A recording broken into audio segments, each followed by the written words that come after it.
As we all of know that there are different classes of organisms which cause different diseases in plants. One of the important class of these organisms are Rickettsia. Still, there are some other organisms which were thought to behave like Rickettsia and were called as Rickettsia-like organisms. In today's lecture, I will give a brief account of the Rickettsia and Rickettsia-like organisms.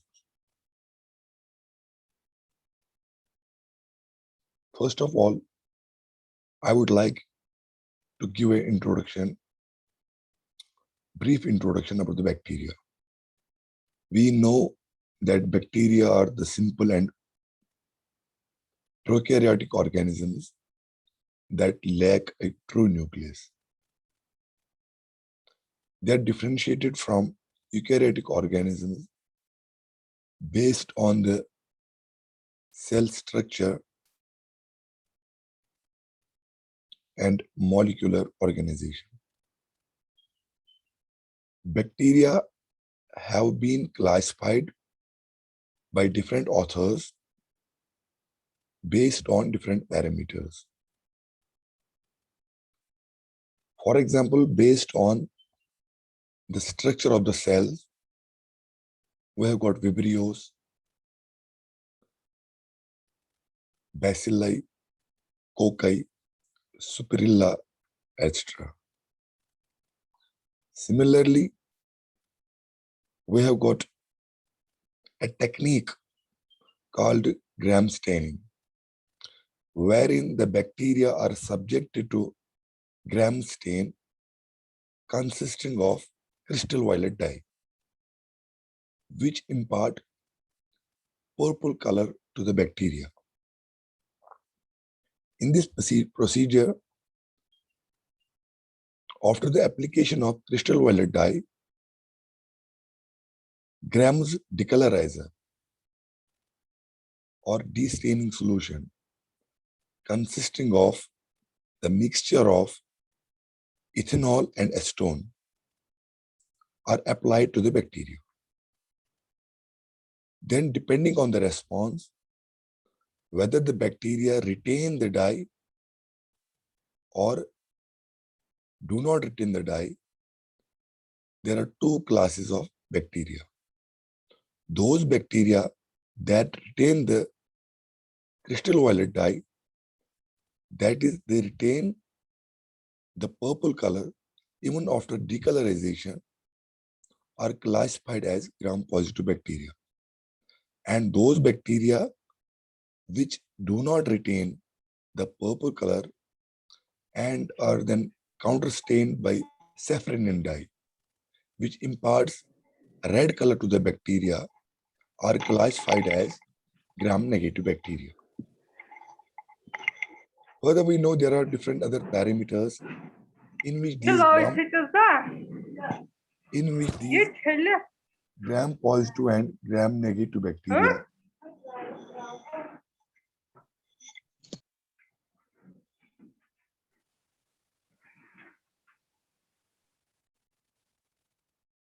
they are differentiated.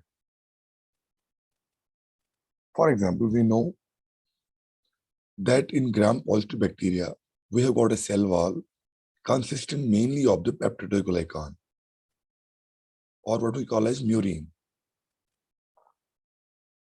In case of gram-negative bacteria, there is a peptidoglycan, but in addition to the peptidoglycan layer, there is an additional outer membrane called as LPS or lipopolysaccharide. It is also called as endotoxin. Similarly, we have some other differentiating facts like teichoic acid. It is present mainly in the gram-positive bacteria. Periplasmic space, it is present in only gram-negative bacteria. So this was the classification based on the response of the bacteria to the Gram staining procedure. Although there are different classifications, yet the most authentic and most acceptable classification of bacteria was proposed by a famous American bacteriologist known as Berge.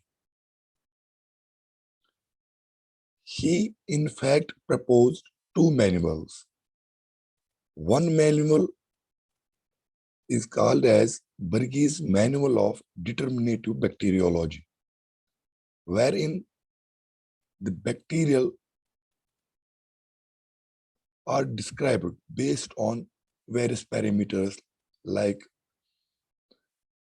response to staining, structure, etc. And other manual, which is regarding the classification of bacteria, is popularly known as Berge's Manual of Systematic Bacteriology, wherein bacteria were classified mainly on the basis of phylogenetic analysis, which takes into account the sequencing of molecules like DNA, proteins, or RNA. Berge compiled different volumes regarding the classification of bacteria. There are mainly 5 volumes. First volume of this Berge's Manual of Systematic Bacteriology is associated with the Archaebacteria, deeply branching bacteria, and phototrophic bacteria. In second volume, there is Proteobacteria. The third and fourth volumes are concerned with the gram-positive bacteria having low and high guanine and cytosine contents respectively. And the last volume is concerned with Spirochetes, Fusobacteria, Plancomycetes, etc. This classification is followed worldwide. Although there are different phyla in the manual, we are mainly concerned with the phylum Proteobacteria because the Rickettsia, which is our today's topic, comes under this phyla. The phylum Proteobacteria, it is a major lineage of bacteria. We commonly get encountered with different bacteria like nitrogen fixing bacteria. These are almost all present in this phylum Proteobacteria. As far as the metabolism of these bacteria is concerned, these bacteria are metabolically diverse. Some bacteria, they are chemolithotrophs, some are chemoorganotrophs, while some are phototrophs. Besides the metabolism, they are also morphologically diverse. Berge classified this phylum Proteobacteria into 5 classes: alpha, beta, gamma, delta, and epsilon bacteria.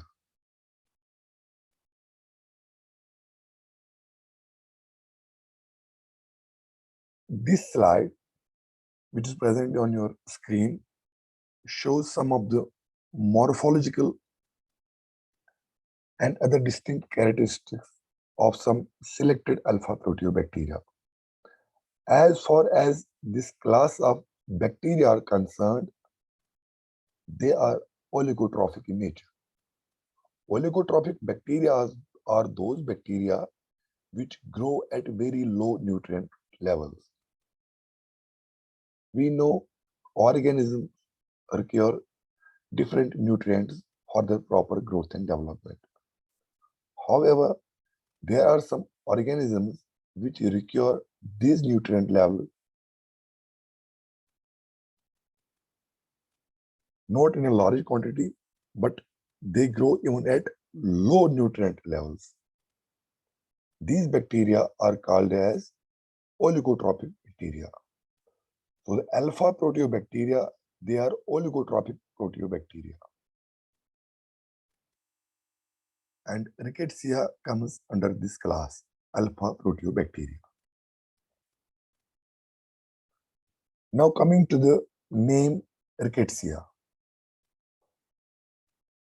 Rickettsia was named after the famous bacteriologist Howard Taylor Ricketts, who studied Rocky Mountain fever associated with these organisms. Here you must be well versed with the fact that Rickettsia has nothing to do with rickets, which is a disease caused by the deficiency of vitamin D.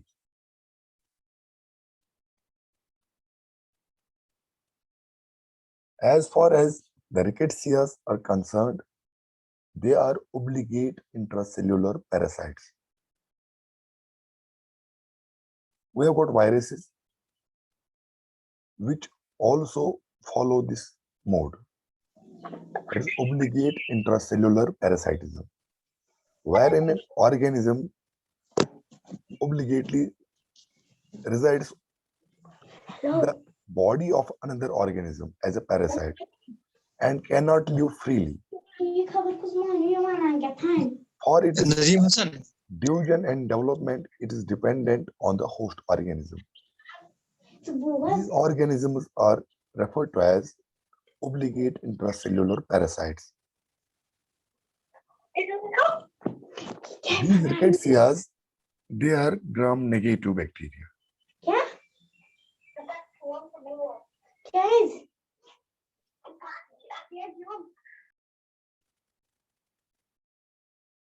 They are paleomorphic, that is, their shape is variable.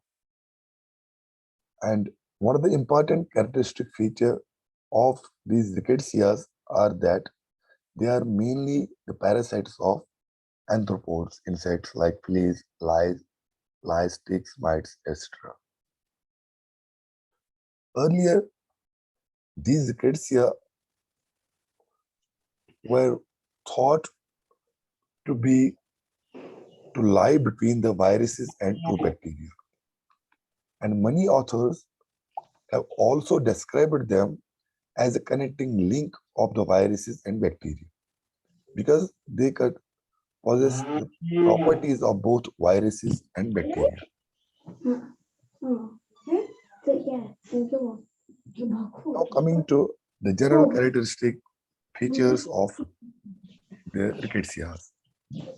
As far as the Rickettsia are concerned, they are extremely small. They contain both DNA and RNA. They are structurally similar to gram-negative bacteria. They have genes, functional genes, which code for protein synthesis, ATP production, and reproduction.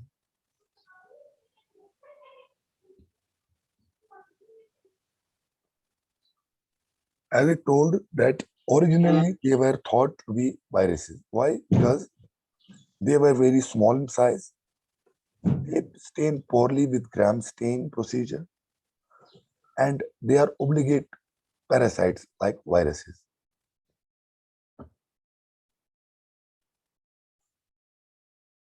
This image, which is on your screen, shows a cell which is infected by Rickettsia cells.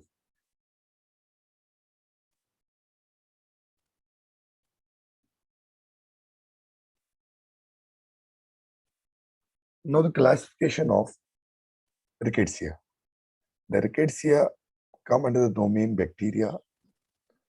The phylum is Proteobacteria. Class is Alpha Proteobacteria.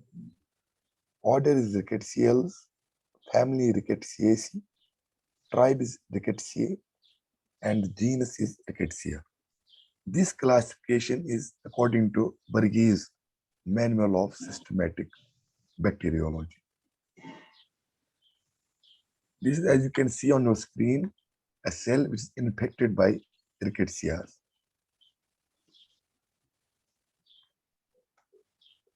So the structure of the typical Rickettsia is very much similar to gram-negative bacteria. As I told, that in addition to the peptidoglycan layer, there is an additional outer membrane present in gram-negative bacteria.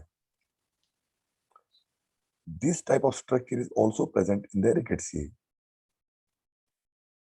The cell wall is chemically similar to gram-negative bacteria.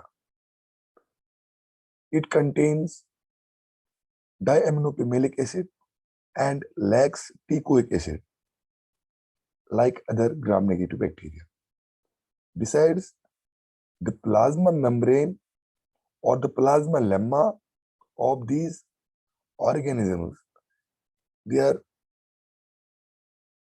inimaginated towards the cytoplasm, forming structures what we call as mesosomes.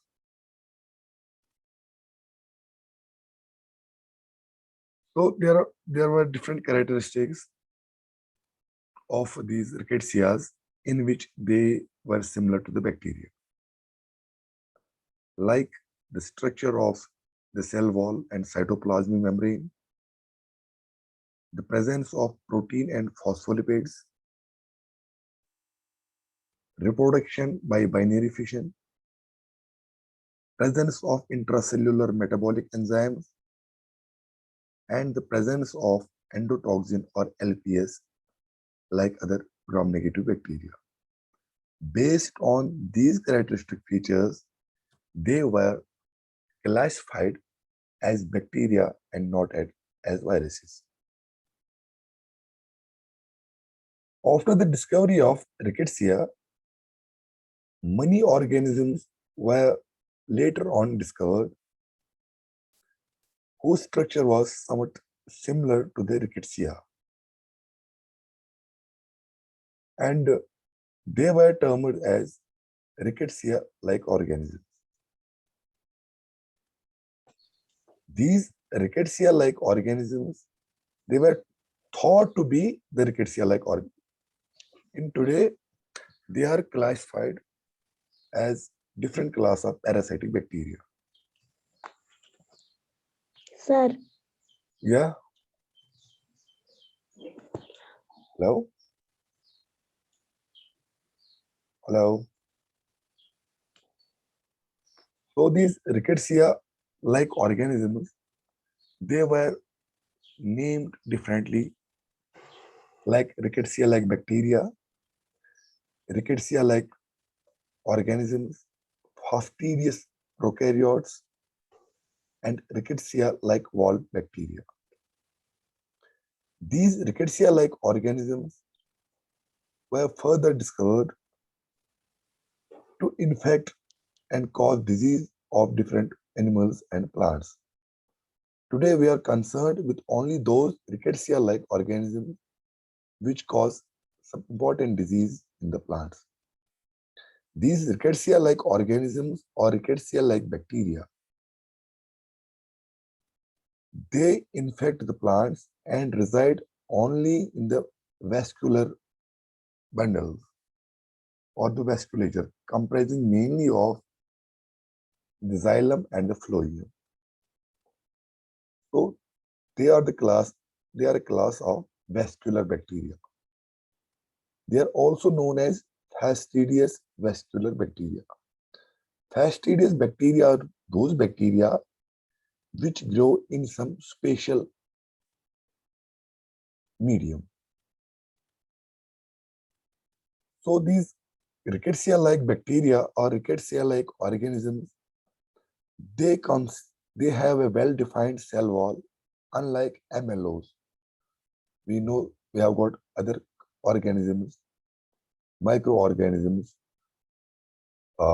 They are similar to mycoplasmas. and they are termed as mycoplasma-like organisms. Similarly, we have got phytoplasmas, those mycoplasmas which reside inside the plant bodies. They are called phytoplasmas. In these type of organisms like MLOs, spiroplasmas, phytoplasmas, the cell wall is absent. However, the rickettsia-like bacteria or organisms, they have a cell wall. The other differentiating feature between the MLOs and RLOs is that while the MLOs are restricted to the phloem tissues in the plant body, the RLOs are restricted mostly to both the type of vascular tissues, whether xylem or the phloem. An important feature of these rickettsia-like organisms is that they are dependent on the insects or insect vectors for their transmission. They reproduce by binary fission and produce phytoalexins, which are responsible for the cause of the characteristic symptoms of different diseases in the plants. These rickettsia-like organisms are classified in three subclasses. First one is phloem limited RLBs, which are present only in the phloem. Number second is xylem limited rickettsia-like organisms or bacteria, which are predominantly found in the xylem. Yet there are some other class of rickettsia-like organisms which are not restricted to the phloem and xylem, but are present in the non-tissue. These are called as non-tissue restricted rickettsia-like organisms. Now coming to first, phloem limited rickettsia-like organisms. This class of bacteria were first recognized by Lefletier and Bow in 1970. So far, 12 different strains of phloem restricted rickettsia-like organisms have been discovered. The different diseases which are associated with phloem limited rickettsia-like organisms include citrus greening, clover cleft leaf, white clover disease, etc. The symptoms which are associated with the disease caused by phloem limited rickettsia-like organisms include stunting, that is shorter growth, yellowing of young leaves, virescence of floral parts, and premature death of the entire plant. Now coming to the structure of these phloem limited rickettsia-like organisms. They are mostly rigid rods and gram similar to the gram negative, and they are sensitive to antibiotic penicillin. Here I would like to discuss that being sensitive to some antibiotic, it is also a characteristic feature of rickettsia-like organisms which differentiates it from the viruses. The phloem limited rickettsia-like organisms, their cells measure about 0.2 to 0.5 and 1.2 to 2 micrometers and are bound by double membrane or a cell wall and cytoplasmic membrane. These bacteria are transmitted to the plants by different insects like leaf hoppers, dodder, or may also get transmitted by some techniques like grafting. For example, citrus greening, it is transmitted by citrus psylla and by vegetative propagation. Similarly, we have got clover club leaf. This rickettsia-like organism, it multiplies in its vector Agalaopsis novella. The other feature, now coming to the xylem limited rickettsia-like organisms. These organisms are responsible for some of the famous plant diseases like Pierce's disease of grapevine, almond leaf scorch, Phony disease of peach, wilt of periwinkle, Sumatra disease of cloves, etc. The symptoms of xylem-limited rickettsia-like organisms include marginal necrosis of leaves, stunting of plants, decline in the vigor, and reduction in yield.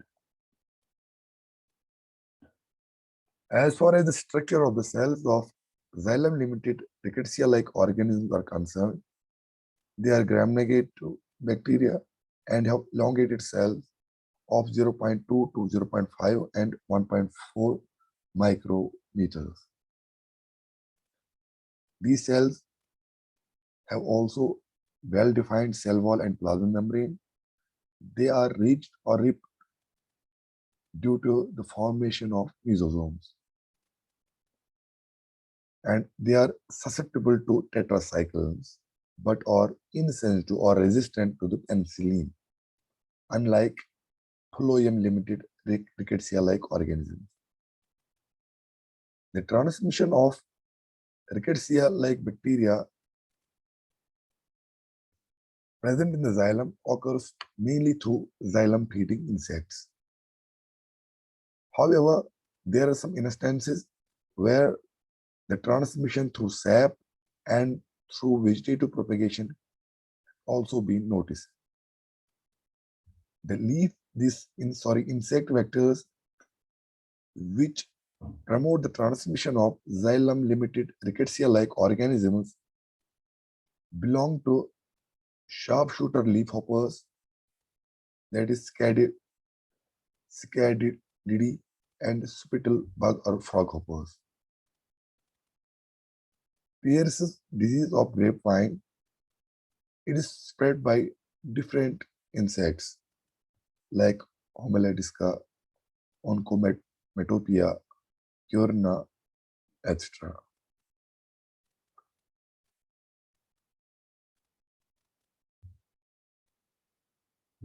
Here I would like to discuss about Pierce's disease of grapevine as a reference to make you well aware of rickettsia-like organisms. Pierce's disease of grapevine is a lethal disease which is caused by a rickettsia-like organism, Xylella fastidiosa.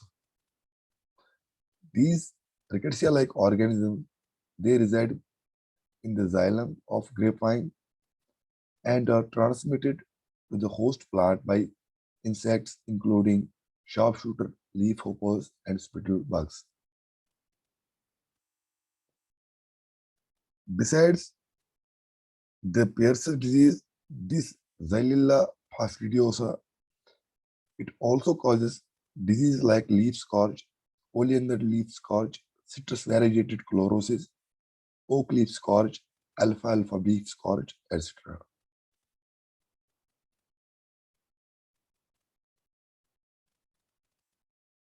Now coming to the pathogen life cycle and condition for the disease.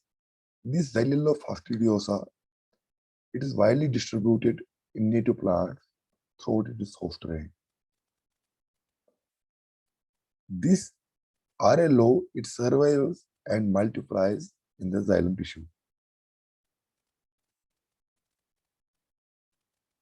As the transmitter are the sharpshooters and spittlebugs, when these organisms feed on the xylem, they infect the host plant. Once these RLOs have infected the xylem, they multiply and colonize the plant. Eventually, they cause disease symptoms mainly through blocking of the water flow from roots to the leaves. And when the water transport through the xylem is blocked, it leads to the characteristic scorching or drought stress symptoms in the host plant.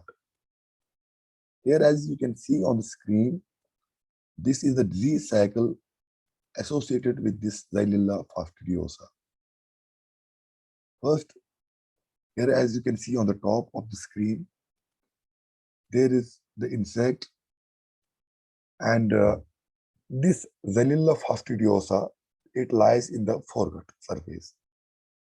Once this insect, it infects or it feeds on the leaves, this Xylella fastidiosa cells are inoculated directly into the plant xylem vessels. And these Xylella fastidiosa, after infecting the host plant, they block the movement of the water movement through the xylem vessels through degradation of the xylem. And ultimately, it leads to the cause of the symptoms associated with the particular RL. Now coming to the symptoms. As I told that these RLOs, they multiply inside the xylem. They are multiplied to such levels that they cause vascular blockage. That is, the flow of water through the xylem is now restricted. So this blockage, it ultimately leads to the drying or scorching of leaves in irregular patterns in sections or along margins of the leaf blade. Additionally, the leaf blades, they abscess, leaving only petioles attached to the main stem.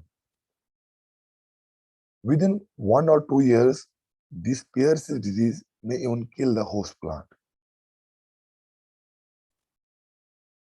Now coming to the last class of RLOs called as non-tissue restricted rickettsia-like bacteria or organisms.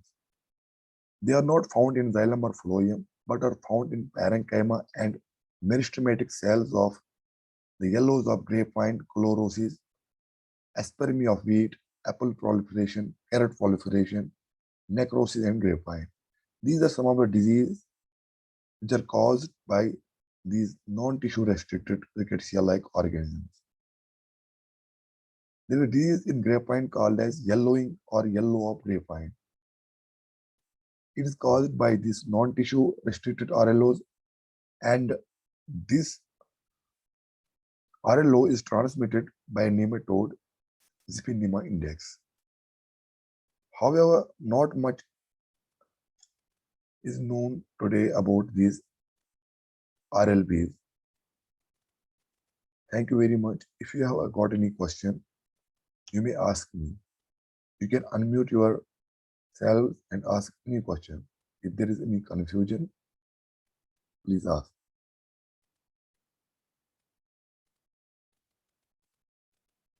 Hello.